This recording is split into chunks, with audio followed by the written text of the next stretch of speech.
Last week we played around with the handstand push-up on the single bar. Now we got a few repetitions, they weren't the cleanest reps, but I'm happy to push it a little bit further today. So we're going to try a deficit handstand push-up. We're slowly making our way to the 90-degree handstand push-up. And because I'm pretty strong in a standard handstand push-up on the floor and the deficit version and also a 90-degree handstand push-up, I should be okay doing it on the bar. It's just trying to find the balance as we go. But it'll be interesting for you if you're working towards the handstand push-up. We're going to break it down in the same way. So we need to work the bottom position, the top position, and the transition. So the top position is nice and simple. It's just a handstand balance. We're just going to try and do that on the rail in the elevated position. So it's just a little bit scary in terms of the bail out. I just need to make sure that I've got some control here before we start to play with going down. So that feels okay. And then we're going to do the same in the bottom position. Now the bottom position on the deficit handstand push-up is a shoulder stand. So arms into the side, and then I'm going to hold onto the bar. And then a tuck shoulder stand is that. So it's pretty easy to hold, but what's making this hard is the balance on the bar. Now, in this position, I've actually hooked my thumb over the bar. So my thumbs are like this. That's way more comfortable because I can get good external rotation. I can tuck those arms into my side. I feel stronger. On the downside is I can't balance so well on the bar. So I'm actually going to have to go now and see if I can do the same thing with the thumbs around the bar and see if that helps from a balance point of view, but also gives me enough strength, one, to hold the bottom position, two, I'm gonna have to try and push out of that position. Okay, straight away, I just can't get into the position. So what I'm actually gonna do is I'm gonna try and balance the handstand with the thumb around the bar, and then I might even tuck the thumbs over during the transition, but we'll just have to see what happens. So let's see if I can get that balance with the straight body, arms into the side, thumbs hooked over. Ooh, that's much harder. I can do it, but it's not the best. Okay, there's enough to work with there. So now let's have a look at the transition. So the easiest way to look at a transition of a handstand push-up is just going from the top down to the bottom. So going from the handstand to the shoulder stand.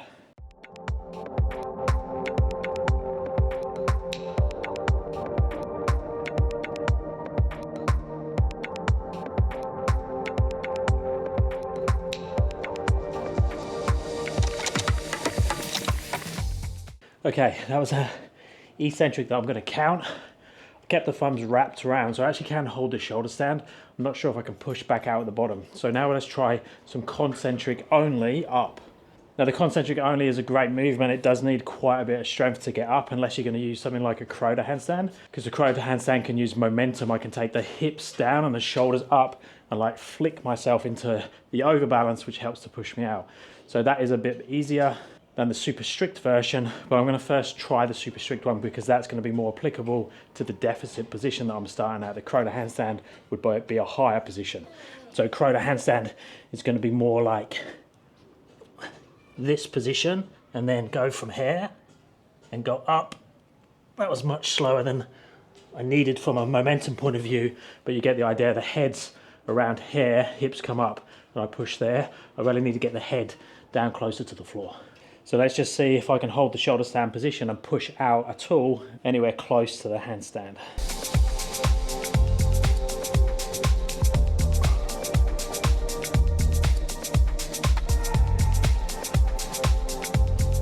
Oh, the balance was taken over. That's the big thing you got to think about, is how much energy are you using on the balance, which is going to take away from the energy you need for the push to get you up. Obviously, if you've got excess space in your balance, so if your balance is really good, and also excess space in your strength, so you have actually more strength than you need to push up, then you can play with both much easier. If you're weak on one, strong on the other, you have to borrow from the other one all the time.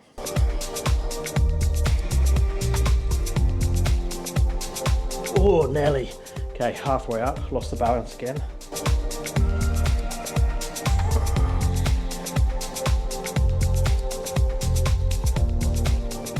Okay, I'm gonna count that.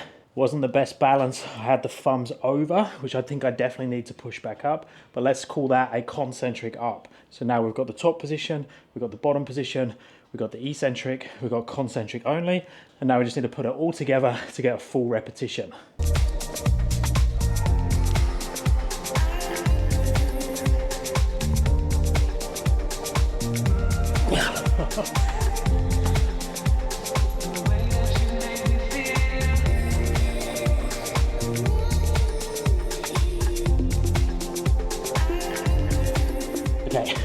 That was close. Again, balance was off. I'm trying to do the whole thing with the thumbs on top of the bar and not wrapped around. So balance doesn't feel amazing, but I think, oh, that's where I need to be for the strength. That's the closest I've got to a rep yet. Notice I'm also bending the legs as I come down and then using a bit of a spring out from the legs. You could argue it's cheating, but the same as any skill, if we get the actual skill, then we can tidy it up as we go once we've got the repetitions. Obviously, we've got to be careful that we don't create bad habits as we go.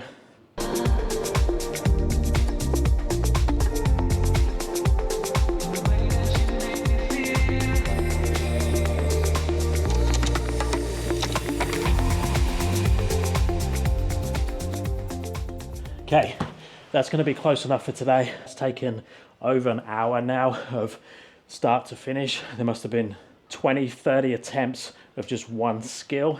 So even though that was a really hard workout, that wouldn't be great training. So I wouldn't train like that ongoing. It's good to play around, have fun, set yourself a challenge, but then spend majority of your training sessions working quality repetitions where you at least succeed in 70% of the attempts. If you're getting less than 50% success rate, I wouldn't call them working sets. I'd say that particular skill is too hard for you at the moment, and it's good to assess, but the majority of your training should be stuff that you can do consistently for repetitions and sets to get good working time under tension. Now I know I already have good handstand balance and I have strong deficit handstand push-ups. So it's just basically the rail, getting used to that thumb position. So I will continue working on these week to week because I do really want to see if I can get a 90-degree handstand push-up on there. Let me know your thoughts down in the comments below. If you're after coaching, check out my website or my app. Links are down in the description, and I'll speak to you in the next one.